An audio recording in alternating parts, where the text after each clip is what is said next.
Conversando com Deus, livro 2, capítulo 8. O interessante em conversar com Deus é que o Senhor sempre me deixa com mais perguntas do que respostas. Agora eu tenho perguntas sobre política assim como sobre sexo. Alguns dizem que são a mesma coisa, que na política tudo que você sempre faz é...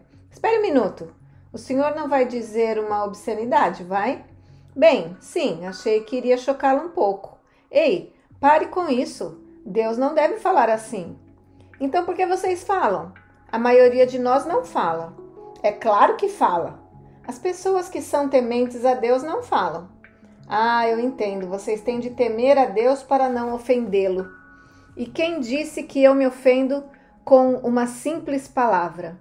E afinal, você não acha interessante o fato de que uma palavra que alguns empregam no auge da paixão, para descrever um ótimo sexo, também usam como o seu maior insulto? Isso não lhe diz nada sobre o modo como vocês se sentem a respeito da sexualidade? Eu acho que o Senhor confundiu as coisas. Não creio que as pessoas usem esse termo para descrever um momento sexual glorioso e realmente romântico. Ah, não? Você tem entrado em alguns quartos ultimamente? Não? O Senhor tem? Eu estou em todos eles o tempo todo. Bem, isso deveria fazer com que nos sentíssemos à vontade. O quê? Está dizendo que vocês fazem coisas em seus quartos que não fariam na minha frente? A maioria das pessoas não se sentem à vontade com ninguém observando, muito menos Deus. Contudo, em algumas culturas aborígenes polinésias, o sexo é praticado abertamente. Sim, bem, a maioria das pessoas não chegou a esse nível de liberdade. De fato, elas considerariam esse comportamento regressão a um estado primitivo, pagão. Essas pessoas que vocês chamam de pagãs têm um grande respeito pela vida. Desconhecem o estupro e praticamente não há assassinatos em suas sociedades. Sua sociedade torna o sexo uma função humana muito natural e normal. Uma coisa oculta e depois mata as pessoas abertamente. Isso é obscenidade. Vocês tornaram o sexo tão sujo e vergonhoso, um tabu, que ficam constrangidos ao praticá-lo. Isso é besteira. A maioria das pessoas simplesmente tem um senso de propriedade diferente. Poder-se-ia dizer que maior em relação ao sexo. Elas o consideram uma interação particular. Para algumas, é uma parte sagrada de seu relacionamento. Falta de privacidade não é o mesmo que falta de santidade. A maioria dos ritos mais sagrados da humanidade são realizados em público. Não confunda privacidade com santidade. Quase todos os seus piores atos são realizados em particular, e vocês reservam apenas os seus melhores comportamentos para ser mostrado em público. Isso não é uma defesa do sexo público, é meramente uma observação de que privacidade não é necessariamente o mesmo que santidade e que a publicidade não rouba de você. Quanto à propriedade, essa palavra é um conceito comportamental.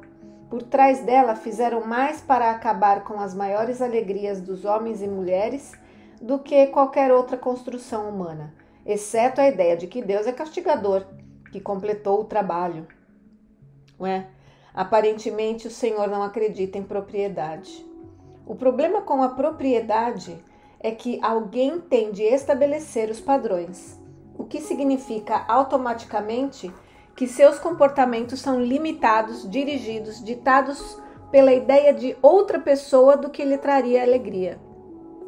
No tocante à sexualidade e a todas as outras coisas, isso pode ser mais do que limitador, pode ser devastador. Eu não consigo pensar em nada mais triste do que um homem ou uma mulher achando que gostariam de experimentar algo e depois se contendo por achar que aquilo com que sonharam, que fantasiaram, iria contra os padrões de propriedade. Note bem, isso não é algo que eles não fariam, é apenas algo que consideram inadequado. Não apenas no que diz respeito à sexualidade, como em toda a vida. Nunca deixe de fazer algo apenas porque poderia ir contra os padrões de propriedade de outra pessoa. Se eu tivesse um adesivo em meu carro, estaria escrito nele: rejeite os padrões de propriedade. Eu certamente colocaria um aviso assim em todos os quartos. Mas o nosso conceito de certo e errado é o que mantém a sociedade unida. Como podemos viver em comum se não chegarmos a um acordo sobre isso? Propriedade não tem nada a ver com os seus valores relativos de certo ou errado. Todos vocês poderiam concordar em que é errado matar um homem, mas é errado correr nu na chuva? Poderiam concordar que é errado possuir a mulher do próximo, mas é errado possuir a própria mulher? Ou fazê-la possuí-lo de um modo delicioso? Propriedade raramente se refere a limitações legais, mas frequentemente a questões mais simples do que é considerado adequado. O comportamento adequado nem sempre é aquele que, como vocês dizem, é do seu maior interesse. Raramente é o comportamento que lhe traz mais alegria. Voltando à sexualidade. Então o Senhor está dizendo que qualquer comportamento é aceitável, desde que haja consentimento mútuo de todos os envolvidos e afetados? Isso não deveria ser verdadeiro no que diz respeito a toda a vida? Mas, às vezes, nós não sabemos quem será afetado ou como. Você deve ser sensível a isso. Deve ficar muito consciente. E quando não puder realmente saber e imaginar, deve ficar do lado do amor. A principal pergunta em qualquer decisão é: o que o amor faria agora? Amor por si mesmo e por todos os afetados ou envolvidos. Se você amar uma pessoa, não fará nada que ache que poderia prejudicá-la. Se houver alguma dúvida, esperará até ter certeza. Mas isso significa que as outras pessoas podem controlá-lo. Tudo que tem de dizer é que uma determinada coisa as prejudicaria e seus atos serão limitados. Apenas pelo seu eu. Você não desejaria limitar os seus próprios atos aos que não prejudicam as pessoas que ama?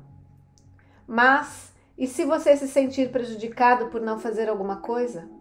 Então deve dizer à pessoa amada a sua verdade, que está se sentindo prejudicado, frustrado, limitado por não fazer uma determinada coisa, que gostaria de fazê-la, que ela concordasse em que a fizesse.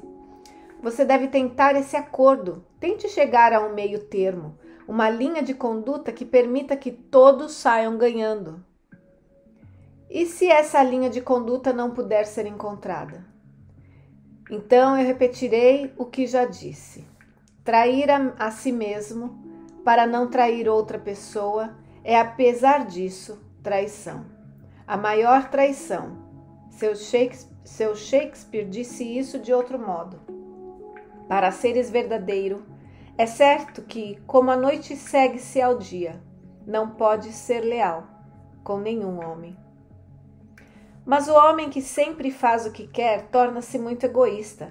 Não acredito que o Senhor defenda essa atitude. Você presume que o homem sempre fará o que chama de escolha egoísta. Eu lhe digo que ele é capaz de fazer a melhor escolha. Mas eu também lhe digo que a melhor escolha nem sempre é a escolha que parece ser boa para outra pessoa. Em outras palavras, às vezes temos de nos colocar em primeiro lugar. Vocês sempre devem se colocar em primeiro lugar. Então, dependendo do que estiverem tentando fazer ou experimentar, farão as suas escolhas. Quando os seus objetivos de vida são muito elevados, suas escolhas também são. Colocar-se em primeiro lugar não significa ser que você chama de egoísta, mas ter consciência de si mesmo. O Senhor trata dos assuntos humanos com muita benevolência. É apenas através do exercício da maior liberdade que é conseguido, ou até mesmo possível, o maior crescimento. Se tudo que você faz é seguir as regras de outra pessoa, então não cresceu, obedeceu. Ao contrário do que você imagina, eu não desejo a sua obediência. Obediência não é crescimento, e o que eu desejo é crescimento. E se nós não crescermos, o Senhor nos atirará no inferno, certo? Errado, mas eu discuti isso no livro 1. E nós o discutiremos detalhadamente no livro 3. Está bem, então dentro desses amplos parâmetros que o Senhor estabeleceu, posso fazer algumas últimas perguntas sobre o sexo antes de mudarmos de assunto? Vá em frente. Se o sexo é uma parte tão maravilhosa de experiência humana, por que tantos mestres espirituais pregam a abstinência? E por que tantos mestres foram aparentemente celibatários? Pelo mesmo motivo pelo qual quase todos eles têm sido descritos como pessoas que levam uma vida simples. Aqueles que atingiram um alto nível de compreensão colocam seus desejos carnais em equilíbrio com suas mentes e almas. Vocês são seres de 3 partes e a maioria das pessoas se experimenta como um corpo. Até mesmo a mente é esquecida depois dos 30 anos. Ninguém lê mais, ninguém escreve, ninguém ensina, ninguém aprende. A mente é esquecida, não é alimentada, não é expandida, nada lhe é acrescentado, o mínimo lhe é exigido. A mente não é estimulada, não é despertada, é aquietada, embotada. Vocês fazem tudo o que podem para torná-la ociosa. Televisão, filmes, revistas sensacionalistas, seja o que for que fizerem, não pensam, não pensam, não pensam. Portanto, a maioria das pessoas leva a vida em um nível carnal. Alimenta e veste o corpo, enche-o de porcarias. Elas não leem um bom livro, quero dizer, um livro com o qual possam aprender algo. Há anos, mas sabem toda a programação semanal da televisão. Há algo de muito triste nisso. A verdade é que a maioria das pessoas não quer ter de pensar. Elas elegem líderes, apoiam governos, adotam religiões que não existem um pensamento independente. Facilite as coisas para mim, diga-me o que fazer. A maioria das pessoas quer isso. Onde eu me sento, onde eu fico, como deveria cumprimentar, quando eu pago, o que quer que eu faça. Quais são as regras? Quais são os seus limites? Diga-me, diga-me, diga-me. E eu farei isso. Alguém apenas me diga. Então elas ficam desgostosas, desiludidas. Seguiram todas as regras, fizeram o que lhes foi ordenado. O que deu errado? Por que isso se tornou desagradável? Por que não deu certo?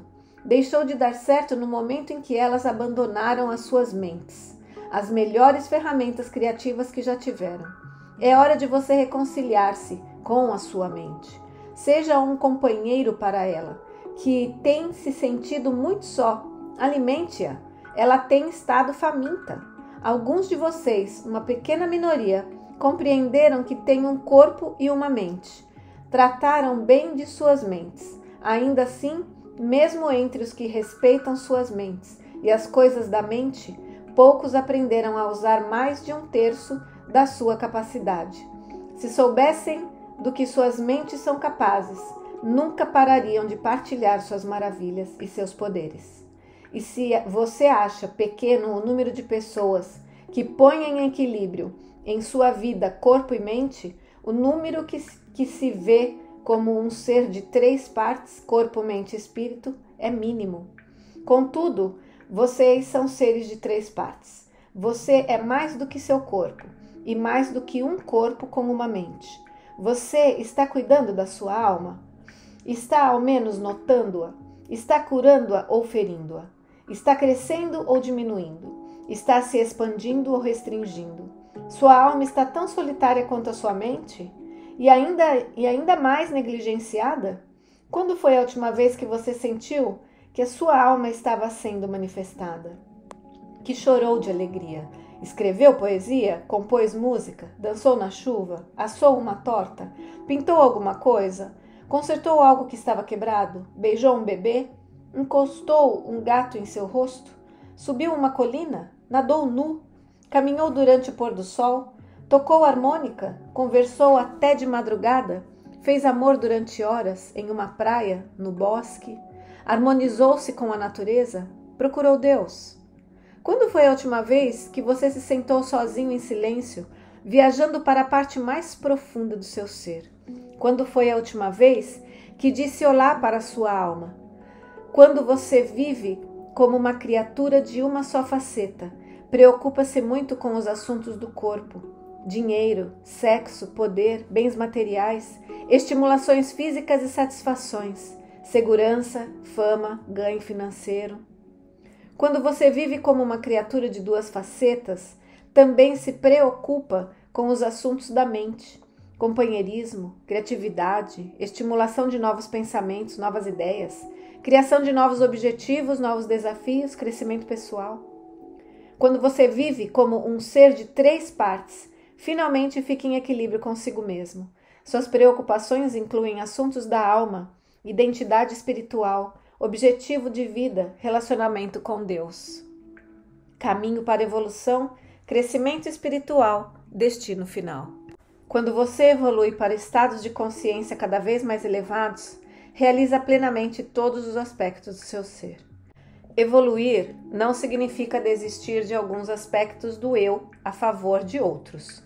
Significa simplesmente ampliar o foco, evitar o envolvimento quase exclusivo com um aspecto e reconhecer e amar genuinamente todos os aspectos. Então, por que tantos mestres defendem uma completa abstinência do sexo? Porque eles não acreditam que os seres humanos podem chegar a um equilíbrio. Acreditam que a energia sexual e as energias que cercam outras experiências mundanas é forte demais para ser contida, para produzir equilíbrio.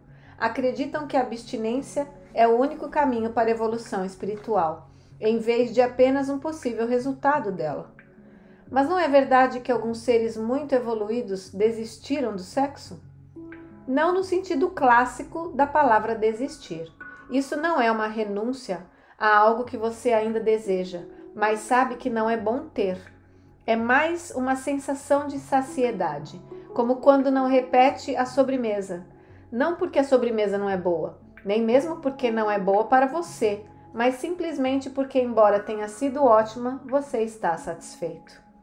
Quando você consegue diminuir o seu envolvimento com o sexo por esse motivo, pode desejar fazer isso. Como não desejar? Pode nunca desistir de estar satisfeito e sempre querer essa experiência em equilíbrio com as outras experiências da sua vida. Não há nada de errado em agir assim. As pessoas sexualmente ativas não são menos qualificadas para a iluminação, menos evoluídas espiritualmente, do que as sexualmente inativas. O que a iluminação e a evolução realmente o fazem abandonar é o seu vício em sexo, sua profunda necessidade de ter a experiência, seus comportamentos compulsivos.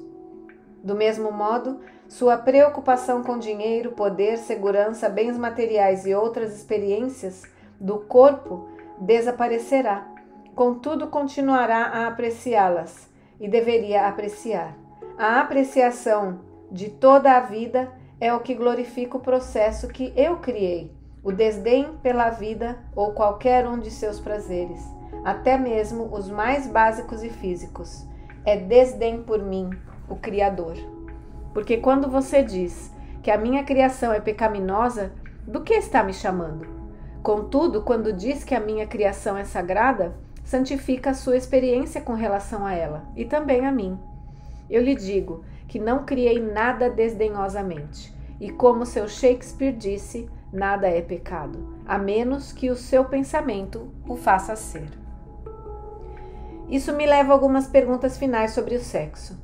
Qualquer tipo de sexo praticado por adultos por livre e espontânea vontade é aprovado por Deus? Sim. Até mesmo o sexo depravado, sem amor, as relações homossexuais? Em primeiro lugar, vamos deixar claro mais uma vez que nada é desaprovado por Deus. Eu não me sento aqui e fico julgando, dizendo que uma ação é boa ou outra é má. Como você sabe, eu falei um pouco sobre isso no livro 1. Agora, dentro do contexto do que lhe serve ou não, em seu caminho de evolução, só você pode saber. Contudo, há um ponto em que a maioria das almas evoluídas concorda. Nenhum ato que prejudica a outra pessoa leva à rápida evolução. Também há um segundo ponto. Nenhum ato que envolve outra pessoa pode ser realizado sem o seu consentimento e sem a sua permissão. Agora, vamos responder às perguntas que você acabou de fazer dentro do contexto dessas diretrizes. Sexo depravado? Se não prejudicar a ninguém e for feito com a permissão dos envolvidos, que motivo alguém teria para considerá-lo errado? Sexo sem amor? O sexo sem compromisso? É debatido desde o início dos tempos. Sempre que ouço essa pergunta, penso que gostaria de algum dia entrar em uma sala cheia de pessoas e dizer: se houver alguém aqui que nunca teve sexo fora de um relacionamento amoroso profundo e duradouro, que erga a mão. Deixe-me apenas dizer que nada sem amor é o caminho mais rápido para a deusa.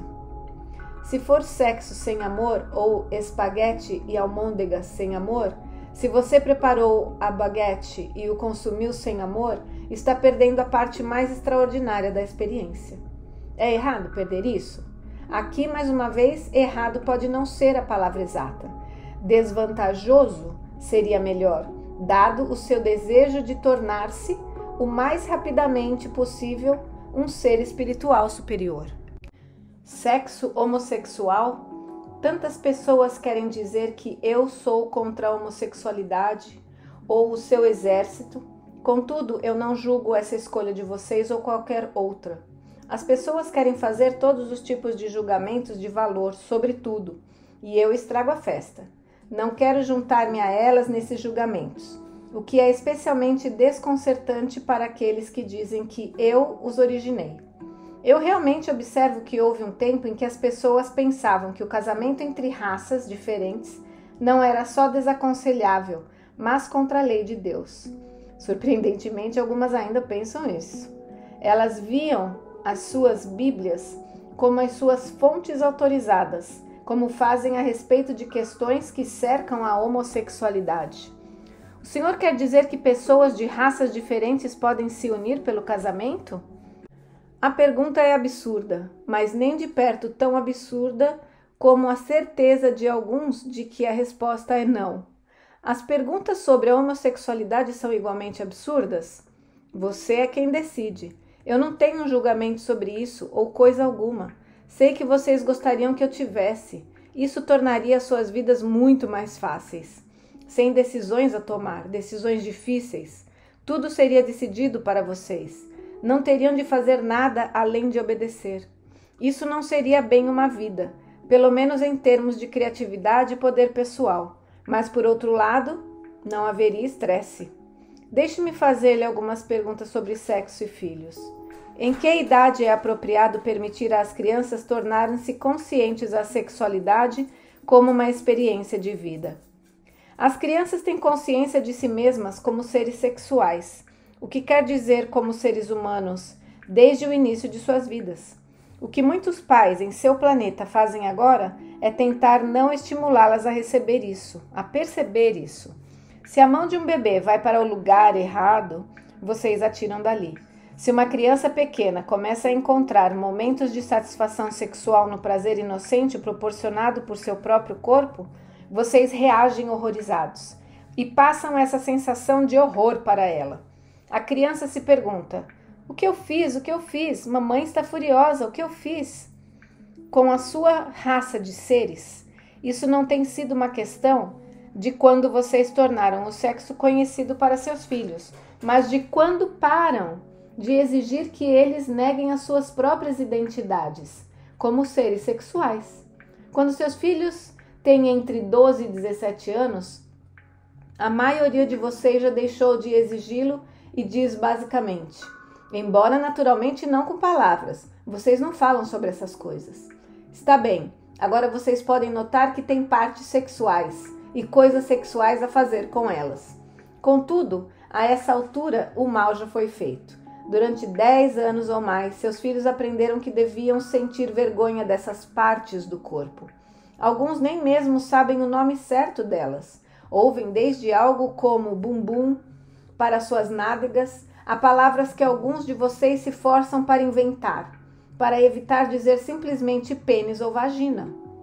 Tendo assim ficado muito claro que todas as coisas relacionadas com aquelas partes do corpo devem ser escondidas, não mencionadas e negadas, seus filhos entram na puberdade sem saber o que fazer com o que está acontecendo com eles. Não tiveram preparação alguma, então é claro que se portam mal, reagindo às suas novas e mais prementes necessidades de modo desastrado, se não impróprio. Isso não é necessário e nem útil para seus filhos, muitos dos quais entram em suas vidas adultas com tabus sexuais. inibições e grandes bloqueios. Nas sociedades iluminadas, os filhos nunca são desencorajados, repreendidos ou corrigidos quando começam cedo a encontrar prazer nas naturezas de seus próprios seres. Tampouco a sexualidade de seus pais, isto é, a identidade de seus pais como seres sexuais, é evitada ou necessariamente oculta. Os corpos nus dos pais, dos filhos ou dos seus irmãos são vistos e tratados como sendo totalmente naturais e maravilhosos, não como coisas de que devem se envergonhar. As funções sexuais também são vistas como sendo totalmente naturais e maravilhosas.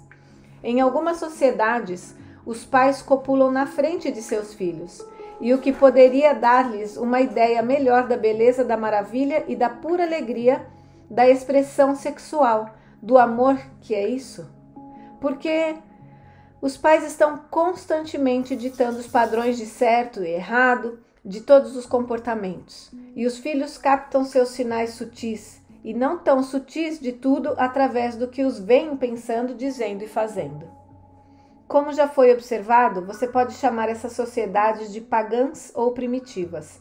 Contudo, nelas o estupro e os crimes passionais praticamente não existem. A prostituição é ridicularizada como sendo absurda e não se ouve falar em inibições e disfunções sexuais. Embora essa cobertura não seja recomendada neste exato momento para sua própria sociedade, em todos os ambientes, exceto nos mais extraordinários, sem dúvida seria muito estigmatizadora culturalmente. É hora das assim chamadas civilizações modernas de seu planeta fazerem algo para acabar com a repressão, a culpa e a vergonha que frequentemente cercam e caracterizam a totalidade da expressão e a experiência sexual de sua sociedade. O senhor tem alguma sugestão? Alguma ideia? Parem de ensinar os seus filhos desde o início de suas vidas que as coisas relacionadas com o funcionamento muito natural de seus corpos são vergonhosas e erradas. Parem de demonstrar-lhes que tudo que é sexual deve ser escondido. Permitam-lhes ver e observar o lado romântico de vocês. Deixem-nos vê-los abraçando-se, tocando-se, acariciando-se suavemente. Ver que seus pais se amam e que demonstrar o seu amor fisicamente é algo muito natural e maravilhoso. Você ficaria surpreso em saber em quantas famílias essa simples lição nunca foi ensinada. Quando seus filhos começam a ter as suas sensações, curiosidades e necessidades sexuais, façam com que eles liguem essa nova e abrangente experiência de si mesmos a uma sensação interior de alegria e celebração, e não de culpa e vergonha. E por favor, parem de esconder seus corpos de seus filhos. Não há mal algum em que eles os vejam nadando nus em um poço de rio ou na piscina do pátio dos fundos. Não fiquem em estado de choque se eles o virem indo do quarto para o banheiro sem roupões. Parem com essa enorme necessidade de se cobrir, evitar todas as oportunidades, embora inocentes, de se mostrar para seus filhos como seres com suas próprias identidades sexuais. As crianças acham que seus pais são assexuados porque eles se mostraram assim. Então imaginam que elas devem ser assim, porque todas as crianças imitam seus pais. Os terapeutas dizem que alguns filhos adultos têm até hoje muita dificuldade em imaginar seus pais fazendo aquilo, o que, é claro, enche esses filhos, agora seus pacientes, de raiva, culpa e vergonha, porque naturalmente desejam fazê-lo e se perguntam o que há de errado com eles. Então falem sobre sexo com seus filhos, riam do sexo com seus filhos, ensinem, permitam, lembrem e mostrem a eles como celebrar a sua sexualidade. É isso que vocês podem fazer por seus filhos, e façam-no desde o dia em que nascerem, com o primeiro beijo, o primeiro abraço e o primeiro carinho que receberem de vocês e que os virem recebendo de seus parceiros. Obrigado, obrigado. Eu tinha muitas esperanças de que o Senhor trouxesse um pouco de sanidade para esse tema. Mas tenho uma última pergunta. Quando é apropriado discutir especificamente a sexualidade com seus filhos? Eles lhes dirão quando chegar a hora. Cada criança deixará isso claro, se vocês realmente estiverem atentos. De fato, esse é um processo gradual, e vocês saberão o modo apropriado para a idade de seus filhos de lidar com o desenvolvimento da sexualidade, se tiverem acabado com seus próprios bloqueios em relação a ela. Como fazemos isso? Façam o que é preciso. Participem de um seminário, vão a um terapeuta, juntem-se a um grupo, leiam um livro, meditem sobre ele, descubram uns aos outros. Acima de tudo, descubram novamente uns aos outros como homens e mulheres. Reexaminem, recuperem e reclamem as suas próprias sexualidades. Celebrem isso, apreciem isso, admitam isso. Admitam com alegria as suas próprias sexualidades e então poderão incentivar seus filhos a admitir as deles. Mais uma vez, obrigado. E agora, deixando de lado as considerações sobre os filhos e voltando ao tema mais amplo da sexualidade humana, eu tenho mais uma pergunta para lhe fazer.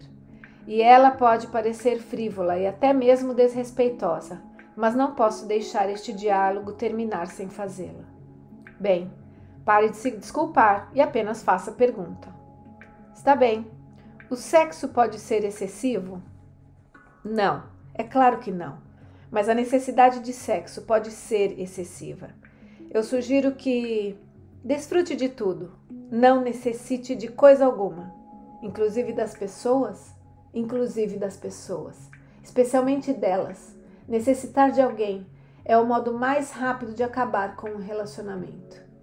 Mas todos nós gostamos de nos sentir necessários. Então parem de gostar. Em vez disso, gostem de se sentir desnecessários. Porque a maior dádiva que você pode conceder a alguém é a força e o poder para não necessitar de você para nada.